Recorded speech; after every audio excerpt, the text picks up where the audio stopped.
사진 잘 나왔네.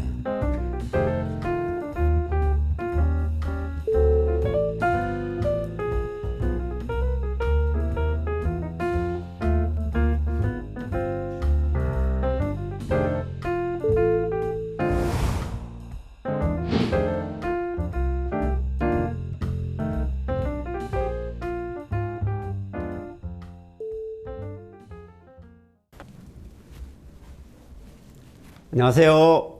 노영민입니다. 네. 안녕하세요. 네, 안녕하세요. 그럼 지금부터 충북도지사 후보 청년 면접을 시작하겠습니다. 네, 저희 MBC 충북과 세명대 저널리즘 스쿨 대학원 단비뉴스 팀에서 함께 준비를 했고요. 이 청년 면접은 2030 면접관들이 좀 유권자들을 대신해서 이제 도지사 후보님의 정책과 자질을 좀 살펴보기 위해 마련을 했습니다. 아무래도 면접 시험 형식을 갖춘 만큼 후보자께서는 실제 입사 시험을 치른다는 마음으로 임해 주시면 감사하겠습니다. 네, 먼저 1분 자기소개 좀 간략하게 들어보겠습니다. 네, 저는 청주에서 태어났고요. 지금까지 청주를 떠나 있었던 것은 대학 시절과 공직 관계로 중국 대사로 있었을 동안, 그리고 이제 대통령 비서실장으로 청와대에 있었을 동안을 제외하고는 정말 충북에만 있었던 충북을 가장 사랑하는 충북 전문가다. 저는 그렇게 자부하고 있습니다. 또한 저는 국회의원 활동이나 주중대사, 비서실장 할 때 항상 우리 산업계와의 밀접한 관계를 통해서 우리나라의 실물 경제를 지키고 살리는데 노력을 해왔습니다. 또 우리 문재인 정부의 산업정책이라고 할 수 있는 빅3 플러스 알파, 그리고 거기에 이제 그 두 개의 SOC라고 할 수 있는 슈퍼컴퓨터와 방사능 가속기, 이러한 그 큰 틀의 산업정책을 설계했고, 이런 과정 속에서 기업과 아주 밀접한 관계를 맺어왔습니다. 저는 기업 유치 전문가라고 자부하고 있고요. 그래서 이러한 저의 경험을 우리 충청북도의 발전을 위해서 한번 노력하고 싶다. 그 경험을 한번 발휘하고 싶다. 이런 생각에 이번 도지사에 출마하게 되었습니다. 네, 아무래도 충북에 대한 이해도를 좀 많이 강조를 하신 것 같은데요. 저 본격적으로 들어가기 앞서서 저희도 좀 간략하게 소개를 해보도록 하겠습니다. 저는 MBC 충북의 이지현 기자고요. 저는 서울에서 쭉 살다가 이쪽에 직장을 얻게 되면서 내려와서 살고 있는 30대 청년입니다. 네, 저는 단비뉴스 박동주 기자입니다. 20대이고 충북에서 지역 불균형 기사 쓰고 있습니다. 네, 단비뉴스 기자 강훈입니다. 올해 28살이고요. 지금 충북 지역의 청년 정치 관련해서 취재하고 있습니다.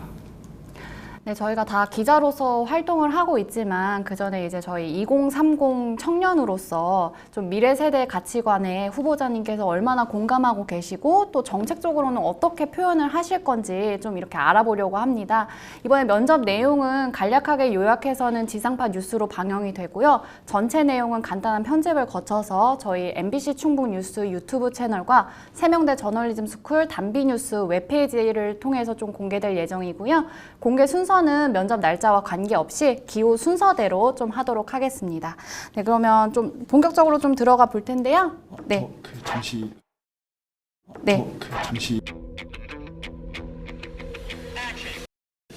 반포 아파트 얘기가 가장 먼저 나옵니다. 근데 이제 여기에 관해서 이제 주택이나 부동산 문제에 관해서 청년들에게 박힌 이미지에 관해서 하실 얘기가 많으실 것 같은데 혹시 하고 싶은 말씀이 있으시면 먼저 듣고 넘어가도 괜찮을까요? 그럴까요? 그거는 사실상 시작은 오해에서 시작됐고 나중에는 사실과 다른 가짜 뉴스입니다. 당시에 시작은 투기 과열 지구의 2채 이상을 소유한 공직자들은 권고 기간 이내에 1주택만 남기고 나머지는 처분할 것을 권고했던 겁니다. 그런데 저는 그 대상도 아니었습니다. 청주는 투기과열지구가 아니었거든요. 그래서 저는 1가구 처분 대상도 아니었어요. 처음에 시작될 때는. 그런데 언론이 이것을 다 거두절미하고 그냥 1가구 다주택자는 무조건 1가구 1주택만 보유하라는 것으로 그냥 그 청와대 발표를 왜곡을 해서 발표를 했죠. 이제 그러다 보니까 이제 그게 프레임이 돼버렸죠.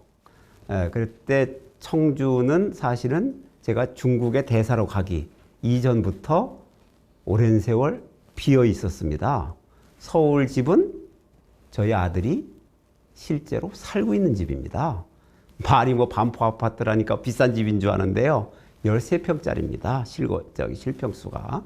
아주 오래된 아파트고, 그리고 제가 그것을 구입한 것도 아주 오래전이었고, 이제 그랬는데, 아무튼, 그래서 이제 청주집을 팔기로 했었는데, 이게 그 청와대 내부의 결정입니다. 그랬는데 우리 대변인이 착각을 해가지고 서울집을 판다고 해버렸다가, 한 2시간 후에 이걸, 내가 이게 잘못 발표했다. 그래서 수정 발표를 했죠. 내가 착각을 했다 하면서 수정을 했는데, 아무튼, 그때 가니까 이제 이미 마치 뭐 서울 집을 지키기 위해서 지방의 집을 파는 것처럼 이제 그렇게 얘기를 했어요. 그래서 또 이것도 역시 또 청와대에서 내부에서 회의를 거쳐서 그 사람들이 죄송합니다. 그러면서 그 당시에 대변인은 사표를 냈어요. 그 잘못 발표한 것 때문에 사표를 냈는데 반려는 시켰죠. 최종적으로. 이제 그렇게 됐는데 아무튼 도저히 뭐 이건 잘못 발표했지만 이렇게 됐으니 저 시장님께서 그쪽 이제 우리 내부 논의가 그냥 두 채를 다 처분하시는 게 어떻겠습니까? 그래서 두 채를 다 처분한 겁니다. 제가 서울집을 가지고 있질 않아요. 당시에 두 채를 다 처분한 거예요. 그런데 내가 사실은 그 집사람한테 그때 태어나서 아무튼 그때만큼 제가 비난을 받은 적이 없어요. 우리 나이 돼서 집 한 채 없이 전세로 전전할 거냐.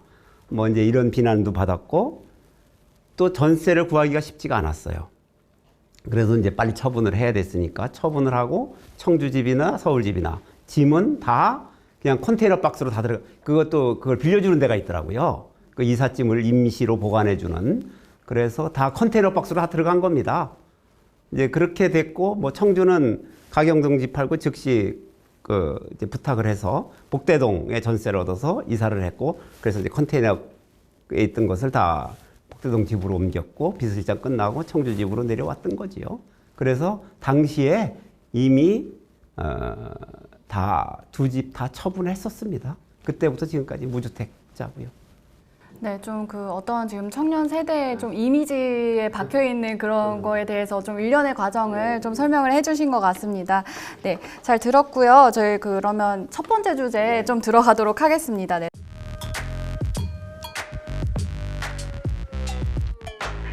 첫 번째 주제는 기후 위기인데요. 네, 면접관님들 좀 자유롭게 질문해 주시면 되겠습니다. 탄소 배출량 감축 관련 공약을 많이 내셨습니다. 그런데 찾아보니까 상당수는 좀 이미 추진되고 있는 공약이 들어가 있는 것 같은데요. 어떤 차별점 갖고 계신지 질문 드립니다. 사실 탄소 배출을 감축하기 위한 노력은 새로운 어떤 제도나 이런 것을 마련한다는 것은 쉽지가 않습니다. 기존의 그 방법은 다 나와 있다고 봐야 합니다. 다만 그 방법 중에서 어느 것을 채택해서 실행할 것이냐, 이 선택의 문제라고 저는 생각을 하고 있고요.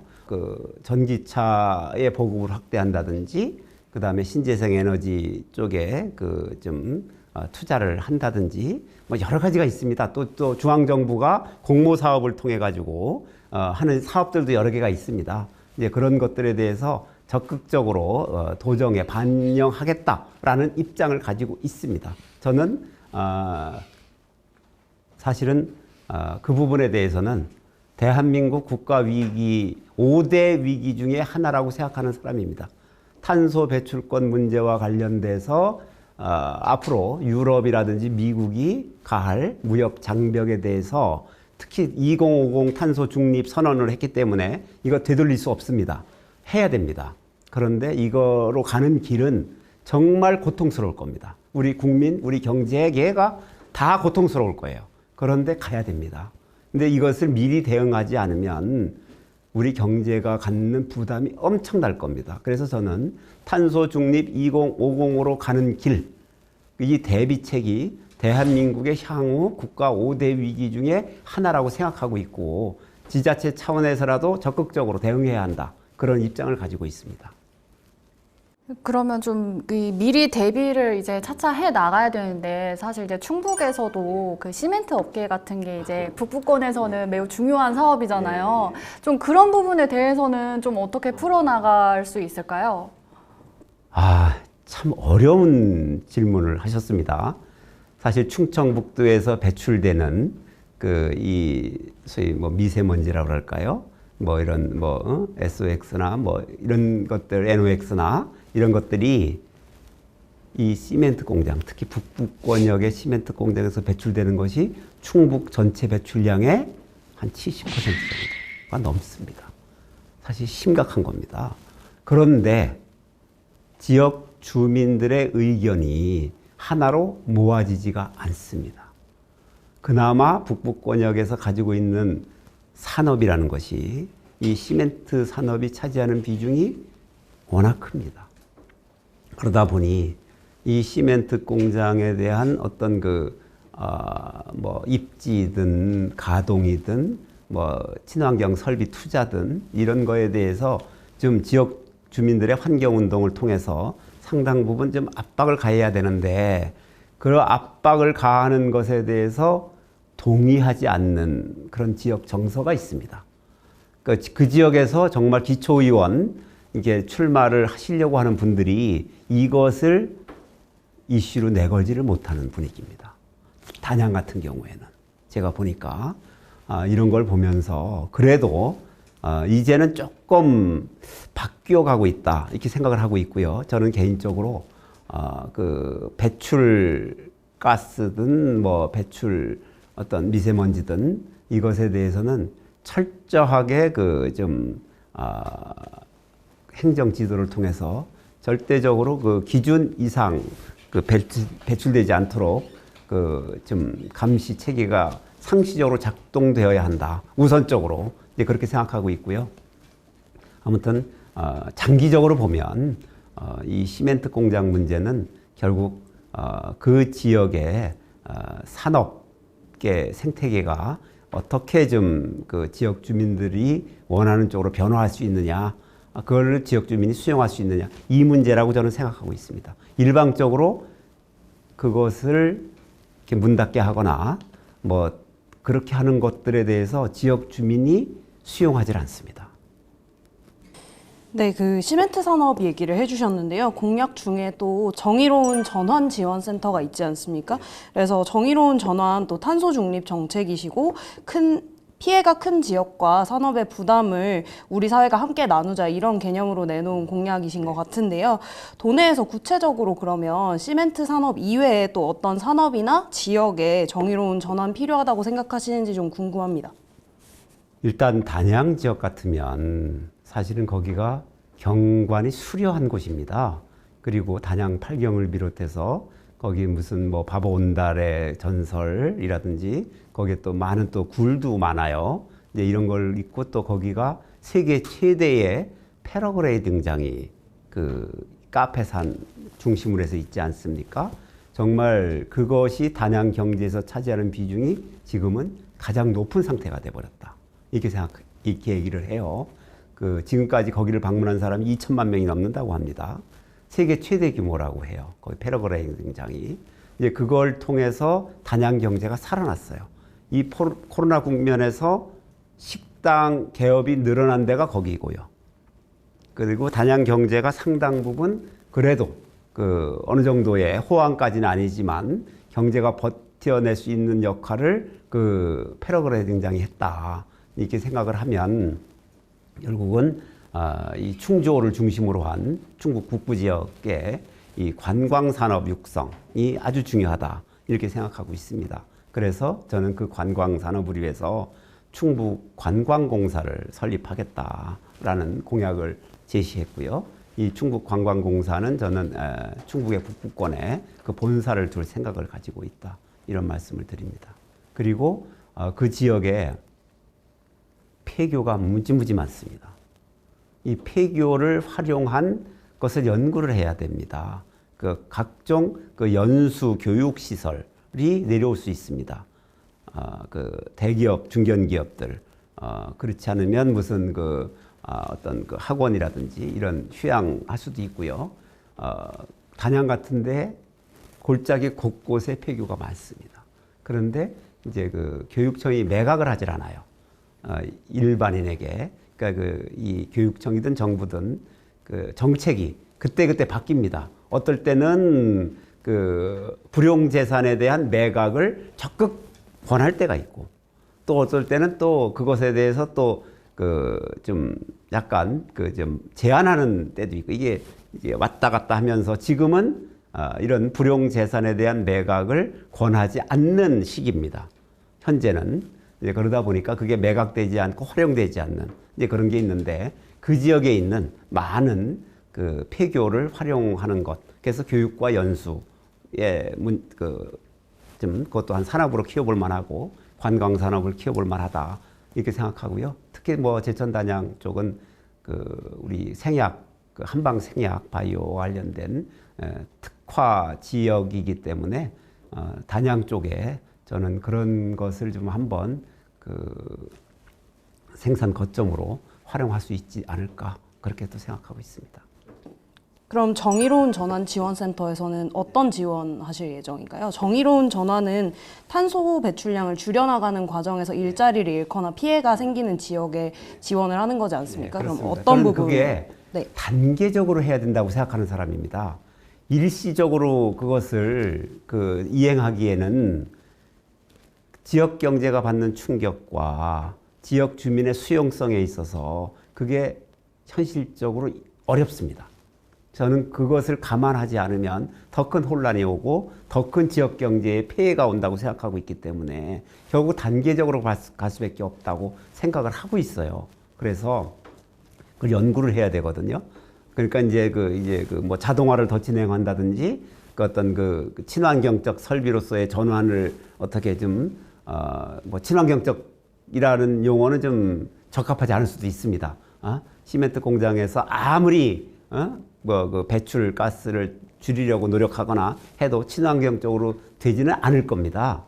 그렇기 때문에 그런 용어를 쓰기는 적합하지는 않다고 생각합니다만은 그래도 좀 노력은 해야 될 텐데 이제 그런 과정 속에서 저는 단계적으로 결국은 뭐 시멘트 공장은 좀 단양 지역에서 최소화할 수밖에 없다 생각을 하고요. 그 고용의 문제 역시 단양 지역에 어떤 그 관광 산업을 육성함으로써 저는 해결할 수밖에 없지 않나 이렇게 생각하고 있습니다. 네, 그 하이닉스 신공장 증설에 관해서 굉장히 적극적인 태도를 지금 보이고 계신 걸로 알고 있습니다. 근데 지금 하이닉스가 지금 지으려고 하는 LNG 발전소 관련해가지고 585메가와트 규모의 LNG 발전소에 대해서 좀 여쭤보고 싶은데요. LNG 발전소도 굉장히 많은 온실가스를 배출한다라고 이렇게 알려져 있는데 거기에 대해서는 어떤 입장이신지 궁금합니다. 만약에 여기에 짓는 LNG 발전소를 문제 삼는다면 그건 지역 이기주의죠. 우리가 여기 전기 쓰는 게 다 주로 저기 충남에서 석탄 발전에 의해서 생산된 전기를 쓰는 거 아닙니까? 석탄 발전보다 LNG 발전이 훨씬 친환경적입니다.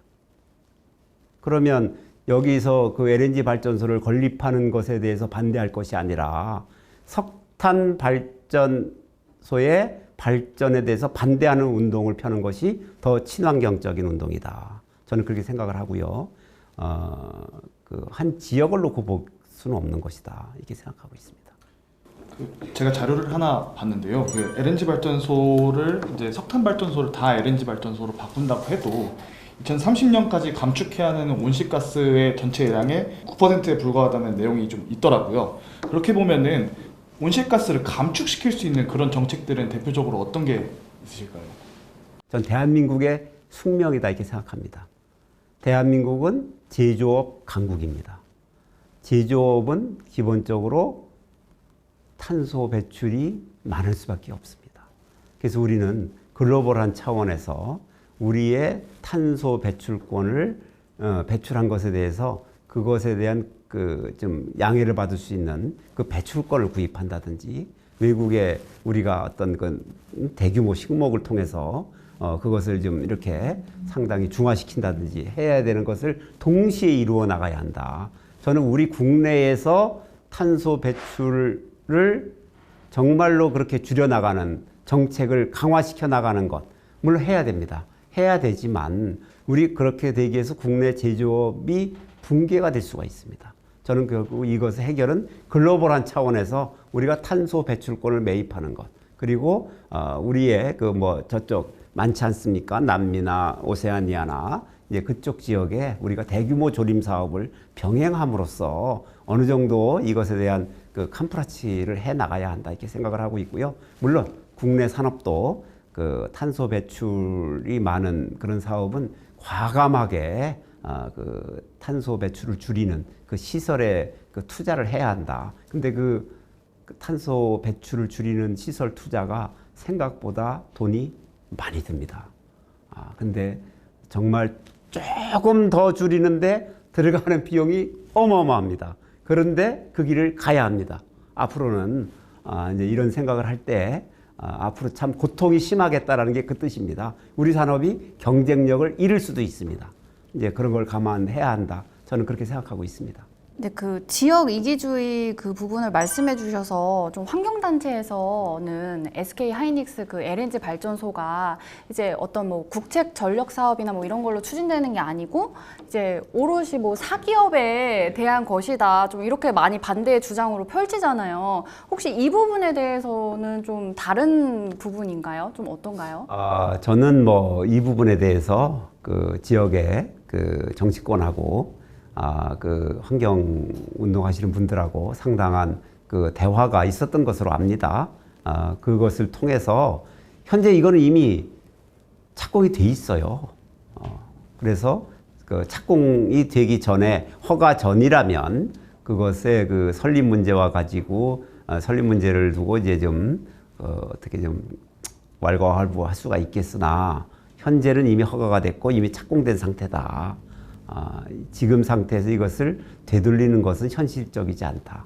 이런 생각은 하고요. 다만 그 지역에 건설되는 그 발전소가 앞으로 가동될 때 정말 그 철저한 지역 환경단체의 감시 속에 허용된 그리고 본인들이 주장하는 그 배출 그 가스 그 이상이 배출되지 않도록 하는 것이 중요하다.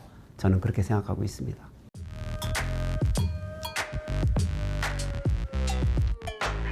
네, 다음 주제는 조금 더 뭐 생각하기에 따라서 좀 더 어려울 수도 있는 주제인데요. 일단 요새 대선 지나면서 좀 굉장히 핫한 이슈로 떠올랐던 남녀 갈등 문제를 좀 짚어보려고 합니다. 일단 후보자께서 생각하는 성평등은 좀 무엇이라고 좀 생각하시나요?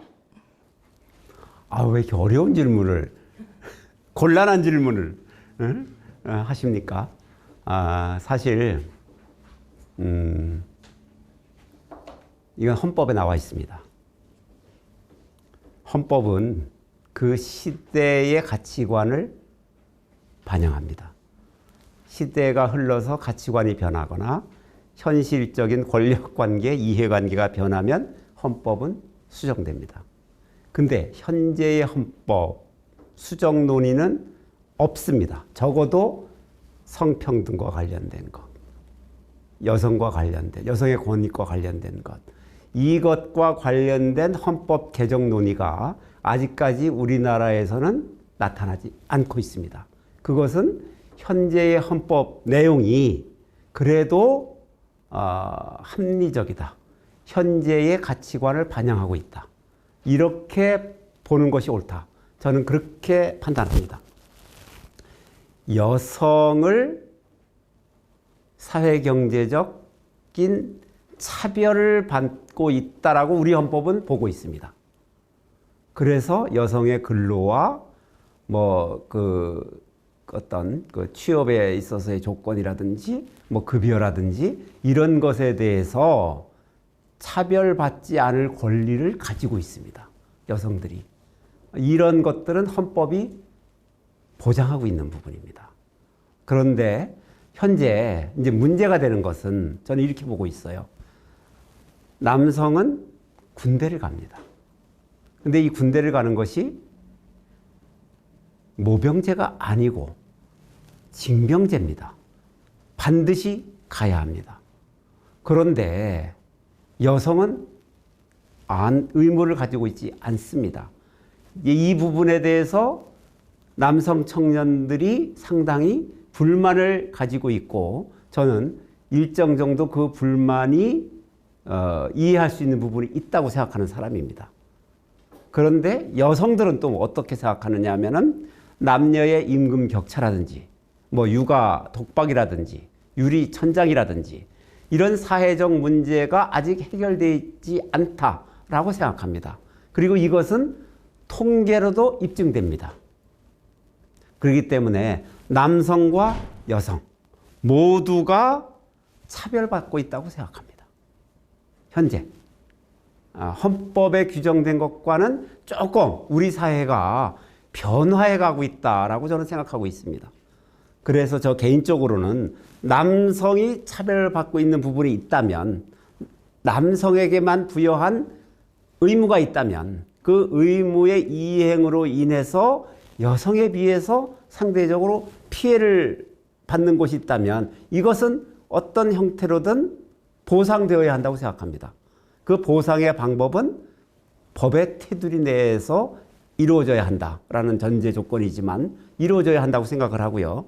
또 여성들의 그 침해받고 있는 차별받지 않을 권리 이것 역시 현재 통계 수치로 차별받고 있다면 이것 역시 시정하기 위한 노력이 이루어져야 합니다. 그래서 저는 이 양성평등이라든지 뭐 이런 것들이 남성과 여성 어느 한쪽이 가해자고 어느 한쪽이 피해자라기보다는 사안에 따라서 어느 부분은 남성이 가해자고 여성이 피해자고 또 어떤 부분은 여성에 비해서 남성이 피해를 보고 있다.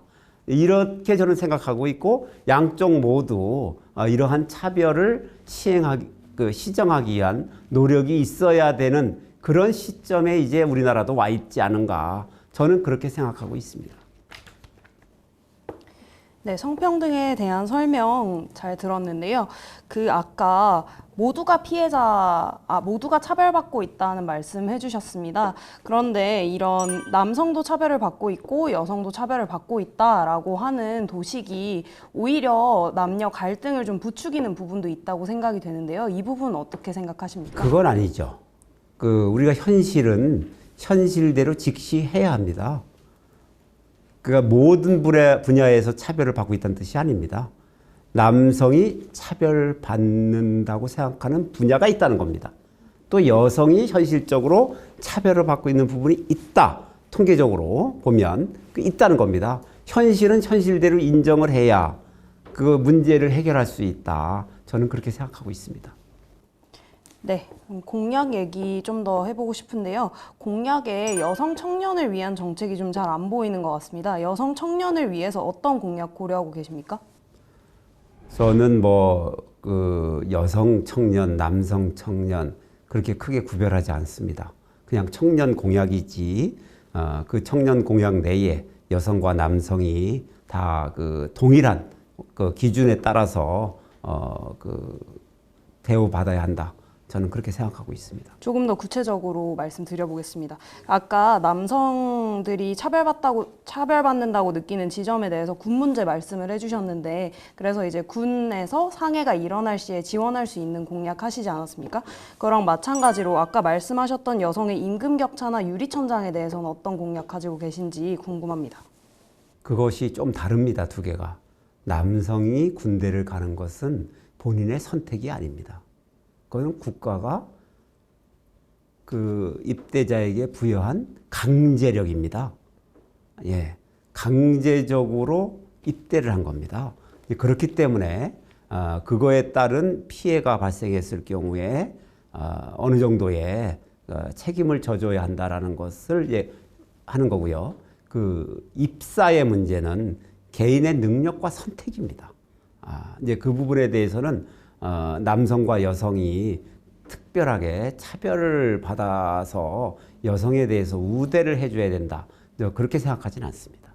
적어도 그 직장에 들어가는 거에 대해서는 다만 여성 정책 속에서 그 여성을 위한 그 소위 모성 보호와 관련된 것이라든지 어떤 그 차별적 대우라든지 이제 이런 것에 대해서는 보편적으로 접근해 들어가는 것이 옳다 그렇게 생각하고 있습니다.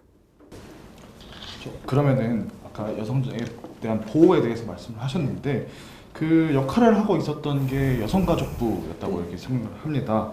근데 그동안 여성가족부가 들어간 예산만큼 제대로 역할을 하지 못했고, 그다음에 비판을 해야 될 지점에 제대로 비판을 하지 못했다라는 그런 지적들이 있었고, 그래서 이제 윤석열 대통령이 이번에 여성가족부를 폐지하겠다라는 그런 공약을 내세웠습니다. 그러면 후보자께서는 여성가족부 폐지에 대해서는 어떤 입장이신지 궁금합니다. 그거는 좀 이상합니다. 아니 그러면 만약에 우리 그 휴전선에서 간첩 내려오는 거 하나 못 막았으면 국방부가 제 역할을 못했으니 국방부를 폐지합니까? 아니잖아요.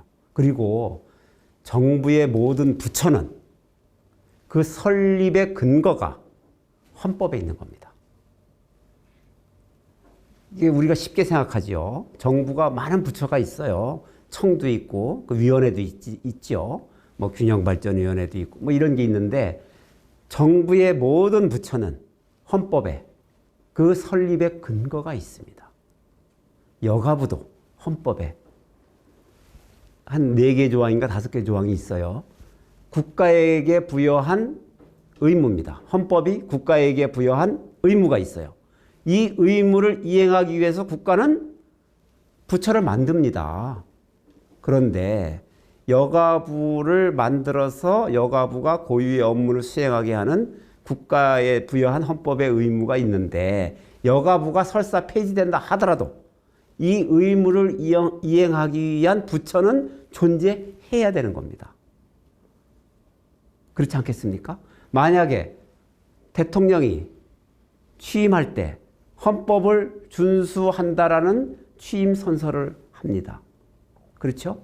그런데 국가의 의무를 현실적으로 대행하는 대통령이 헌법이 국가에게 부여한 의무를 거부한다.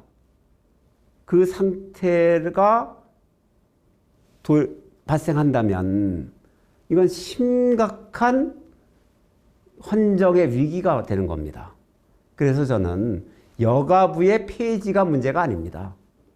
여가부가 가지고 있는 고유의 기능 중에 상당 부분은 헌법이 국가에게 부여한 의무를 이행하기 위한 것이다. 그리고 헌법상 이게 보면 국가가 해도 되고 안 해도 되는 게 아니에요. 반드시 해야 된다고 돼 있어요. 그래서 이 부분에 대해서 좀 우리 새 정부도 좀 이해를 해야 된다. 저는 그렇게 생각하고 있습니다. 그래서 여가부를 없앤다? 좋아요. 없앨 수 있죠. 그런데 여가부가 가지고 있었던 고유의 업무 중에 상당 부분은 여가부가 아니라면 딴 데서라도 해야 되는 겁니다. 딴 데서도 반드시 해야 되는 업무를 이 부처를 폐지하면서까지 옮기는 것이 무슨 실익이 있겠는가.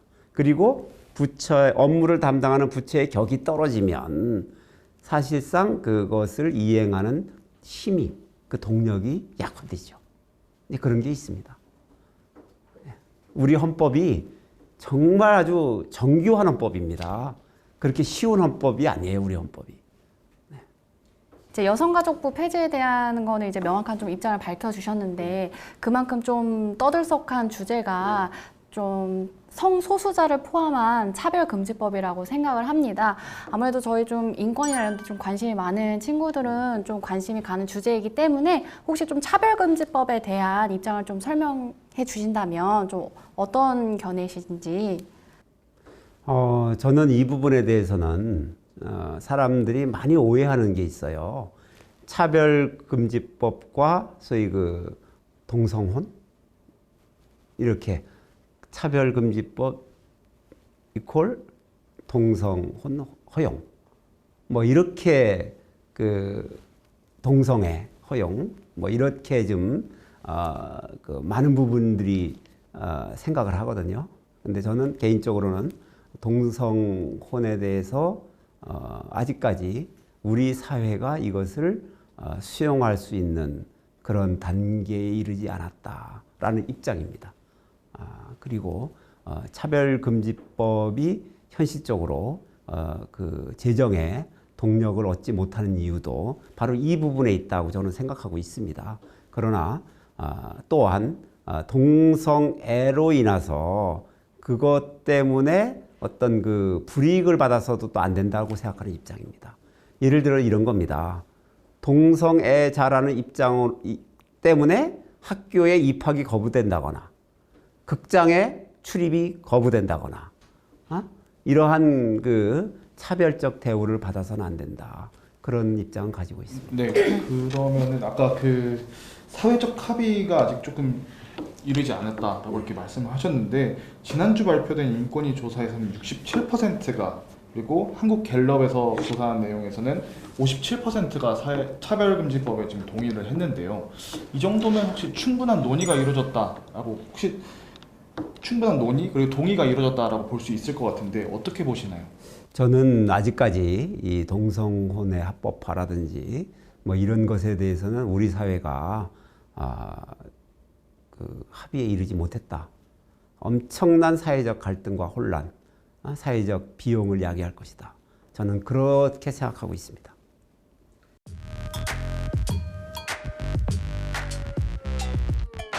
후보자께서 좀 청포도 공약이라고 해서 이제 청년을 위한 좀 정책들을 세우셨는데 좀 그 안에 뭐 첨단 기업 유치라던가 좀 이런 공약들도 있어요. 좀 일단은 청포도 공약 좀 어떤 공약인지 좀 간략하게 설명 부탁드리겠습니다. 청년들이여 포기하지 말고 도전하라. 그래서 이걸 줄여서 청포도 이렇게 해서 청포도 공약이라고 했습니다만 뭐 여러 가지가 있어요. 실패 박람회라든지 뭐 1,000원 급식이라든지 그 뭐 군대에 입대했을 때의 어떤 상해 보험 그 하는 거라든지 첫 면접 갈 때 그 양복에 대한 무상 대여와 교통비를 지급한다든지 그리고 이제 현재 1년 정도 정부가 지원하는 그 월세 지원을 이제 그것을 상시적으로 하겠다는 거라든지 특히 이제 공공기관에 대한 그 부정 취업 여부를 상시적으로 모니터링 하겠다라는 거라든지 뭐 그 여러 가지가 있죠. 예, 그렇게 현재는 하고 가장 중요한 것은 역시 청년들이 선호하는 직장을 제공할 수 있는 일자리를 제공할 수 있는 그런 기업을 충북의 권역별로 유치하겠다는 것입니다. 이게 1,000원의 아침밥이나 면접수당 같은 되게 이런 공약들이 어떻게 보면 근데 사회 첫 발을 내디딘 이제 청년들에게 뭔가 포기하지 않고 도전하게 할 만큼 뭔가 이렇게 충분하게 보이지는 않은 것 같습니다. 그러니까 조금 더 취업하고 창업하고 하는데 이제 직접적인 영향을 주고 좀 경제적인 기반, 출발점을 만들어주는데 이제 도움을 줄 수 있는 그런 공약이 조금 더 필요하다고 생각하는데 어떻게 생각하시나요? 글쎄 그 참 획기적인 지원, 획기적인 공약을 해주면 물론 좋겠지만 쉽지는 않더라고요. 저희들도 오랫동안 내부적으로 이 부분에 대해서 이제 검토도 했고 토론도 했는데 현실적으로 쉬운 부분은 아닙니다. 그래서 저희들은 아무튼 그 바이오 클러스터 쪽에 금융 쪽에 인프라를 강화시켜서 그 좀 생태계를 정확하게 만들겠다는 것. 그다음에 창업 실패 이후에 소위 그 패자부활전 지원하겠다는 것. 뭐 이런 거고요. 그 취업에 있어서는 적어도 청년들이 원하는 그 수준의 양질의 일자리를 제공하는 그런 기업을 유치하겠다는 것. 결국 이런 쪽이 중요하다. 그렇게 생각하고 있습니다. 임기 동안에 그 일자리를 50만 개를 창출을 하겠다라고 이렇게 말씀을 하셨는데요. 혹시 지금 충북 지역에 취업자 수가 얼마인지 아시나요? 충북 지역 취업자 수는 뭐 제가 정확하게는 모르겠습니다. 네, 그 지난달 발표된 거에 따르면 이제 충북 지역 취업자 수가 92만 8천 명이라고 얘기를 합니다. 근데 이게 절반이 넘는 50만이라는 숫자가 어떻게 보면 현실적으로 가능한 수치인지 정말 궁금한데요. 의원님 어떻게 생각하십니까? 거기서 말하는 취업자 수는요. 이게 취업자 수를 통계낼 때 통계의 방법이 있습니다. 그것은 연 단위로 하는 겁니다. 그래서 4년이지 않습니까? 임기가. 그러니까 4년을 그 내에 그 취업한 사람이 4년이 연속 취업이 되면 일자리는 4개로 카운트합니다. 그것이 우리나라의 일자리 통계 방법입니다. 새로운 일자리를 몇 개를 만들어내겠다 할 때에 공약할 때 하는 일자리 몇 개 뭐 그 할 때 하는 것은 그런 방식으로 그 카운트하는 게 우리나라의 그 통계 방법입니다. 그게 가능합니다. 그리고 현재도 그 임기 4년 동안 대개 40만 개 정도는 하고 있습니다. 현재도. 그렇기 때문에 그거보다 조금 한 20% 정도 더 늘려서 일자리를 창출하겠다는 뜻입니다. 늘어난 일자리의 숫자만큼이나 또 중요한 게 얼마나 좋은 양질의 일자리가 늘어나느냐 이 문제인 것 같은데요. 후보자께서는 양질의 일자리를 어떤 양질의 일자리를 만들 수 있을지 이 부분에 대해서 말씀해 주시죠. 그거는 뭐 제가 누누이 말씀을 드렸습니다만 사실은 충청북도가 이 충청권 메가시티의 핵심 지역으로 도약할 겁니다. 그리고 오송에 현재 추진하고 있는 3.3단 200만 평이 넘는 이곳에 정말 우리 그 미래 충북의 먹거리라고 할 수 있는 그러한 그 대표적인 그 미래형 산업, 특히 우리가 얘기하는 빅3라고 하는 시스템 반도체나 바이오 헬스, 미래차, 그 다음에 이제 그 플러스 하면은 여기에 이제 뭐 그 데이터나 네트워크, AI, 뭐 이런 산업을 유치하겠다는 것이고요. 그리고 이제 권역별로 좀 그 지역에 맞는 그런 기업, 그 지역 경제를 선도하고 지역의 어떤 그 랜드마크적 역할을 할 수 있는 그런 기업을 유치할 생각을 가지고 있고 현재 기업들과 상당하게 좀 접촉도 하고 있고 그렇습니다. 네, 첨단 기업이나 스마트 공장 같은 경우에는 사실 일손이 비교적 좀 덜 드는 업종이기도 한데요. 기업을 유치해도 일자리가 크게 늘지 않을 것 같다 이렇게 보시는 분들도 좀 있는 것 같습니다. 지난해 4분기 추진 실적 저희가 확인을 했더니 충청북도에서 투자 유치한 기업에 취업한 사람이 69명에 그치는 정도로 보이더라고요. 이 부분 혹시 어떻게 생각하십니까? 그것은 조금 좀 다릅니다. 제가 얘기했던 아까 그 빅3라고 한 산업은 미래 어떤 대한민국을 이끌어갈 산업이면서도 고용 친화적 산업입니다. 예를 들면 시스템 반도체 하면 현재 청주 하이닉스에 정규직 직원만 8,200명입니다. 거기에 내부에서 근무하는 협력회사 직원이 한 4,000명 정도 될 겁니다. 12,000명입니다. 대단한 거 아닙니까? 반도체 공장이 첨단 산업이지 않습니까? 그 다음에 바이오 산업 역시 마찬가지입니다. 바이오 산업도 일자리를 아주 그 상당 부분 제공하는 그런 산업입니다. 그리고 우리가 미래차라고 하는 그 소위 그 전기차나 수소차와 관련된 이쪽 산업도 그것도 그 일자리를 그 상당 부분 창출하는 그런 산업입니다. 그 청년이 창업에 성공해가지고 지역이 성장하는 사례들이 좀 있는 걸로 알고 있습니다. 그래서 이제 지자체마다 청년 창업을 좀 활성화하고 촉진하기 위해서 뭐 로컬 크리에이터를 육성하는 그런 사업들이 좀 많이 있는데요. 후보자께서는 혹시 이제 청년 창업과 관련해서 어떻게 촉진할 생각이신지 궁금합니다. 두 가지는 생각해요. 첫 번째는 우리가 예를 들어서 이제 그 소위 바이오 클러스터가 돼 있는 우리 저 오송 지역 같으면 사실 우리나라의 그 의료 산업이 인천, 원주, 청주, 대구 이렇게 좀 분산되어 있거든요. 각자의 특징이 있습니다. 청주의 특징은 뭐냐 하면 그 스타트업들이 많다는 겁니다. 그 생태계가 아주 잘 돼 있어요. 근데 이것이 결국은 앞으로 성공하려면 금융 쪽 제도가 정비가 돼야 됩니다. 근데 아직까지 청주는 이게 잘 안 돼 있어요. 그래서 이쪽에 소위 그 바이오 산업의 생태계를 확실하게 좀 만들어 주려면 이 금융 쪽에 뭐 투자, 뭐 보증, 대출 이런 것들이 정말 상시적으로 이루어질 수 있는 이제 그런 생태계가 완성이 돼야 된다 이렇게 생각하고 있고 그 부분에 대해서 좀 제도적 지원을 할 생각이고요. 또 하나는 그 창업 이후 실패한 사람들에게 재기를 할 수 있는 기회를 해줘야 합니다. 저는 이것이 앞으로 그 제도적으로 중요한 부분이 될 것이다 이렇게 생각하고 있습니다.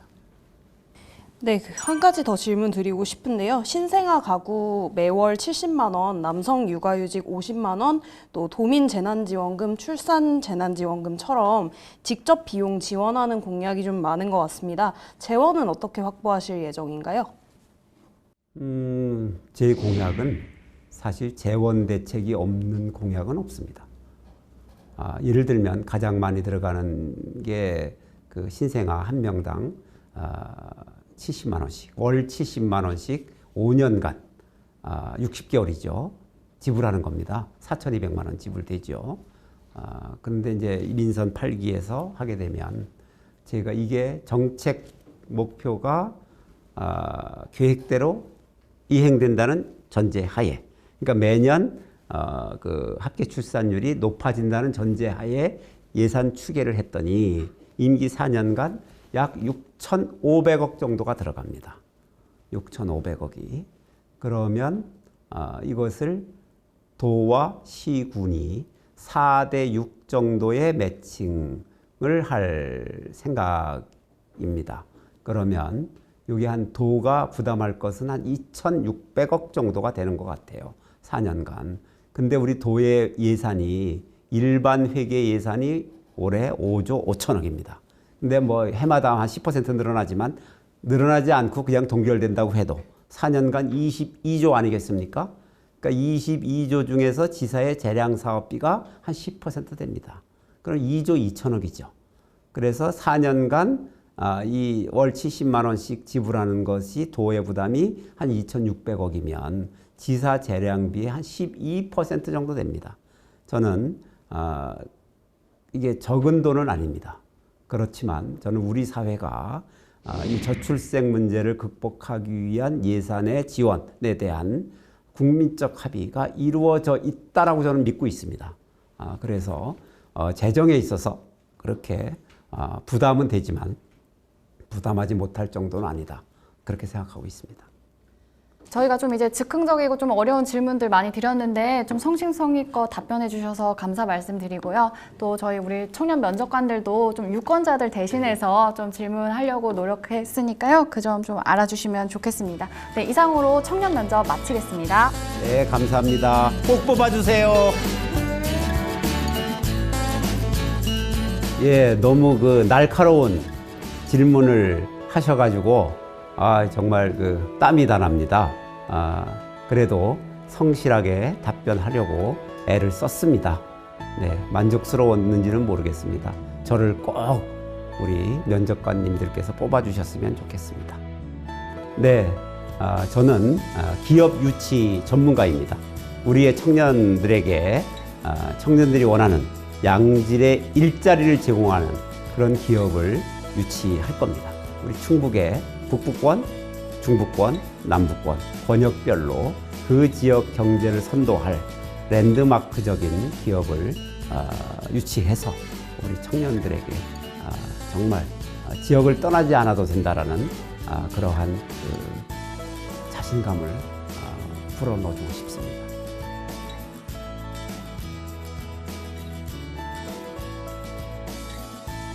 기존 정치인들한테 제가 갖고 있었던 어떤 이미지하고 굉장히 다르다는 느낌 좀 받았고요. 능숙하게 대답을 잘하셔서 좀 놀랐습니다. 가장 아쉬웠던 점은 아무래도 여성 정책 부족한 부분 말씀을 드렸는데 청년 전체로 가야 된다 이런 말씀 해주셔가지고 조금 여성 정책 부분에서는 제대로 된 답변이 안 나왔다고 생각했습니다. 많이 아쉬웠던 점은 제가 처음에 이제 반포집 얘기를 먼저 갑작스럽게 물어봤는데 근데 그 부분에서 이 설명을 듣고 청년들이 충분히 오해가 풀렸을까라는 그런 걱정을 하나 했고요. 반면에 재원 마련 같은 경우에는 충분히 이제 구체적인 어느 정도의 이제 도지사가 사용할 수 있는 비용, 정책에 사용할 수 있는 비용들이 있다라는 부분들 제시를 해주셨고 거기에 대해서 구체적으로 답변을 준비해 보신 게 굉장히 좋지 않았나라는 생각을 했습니다.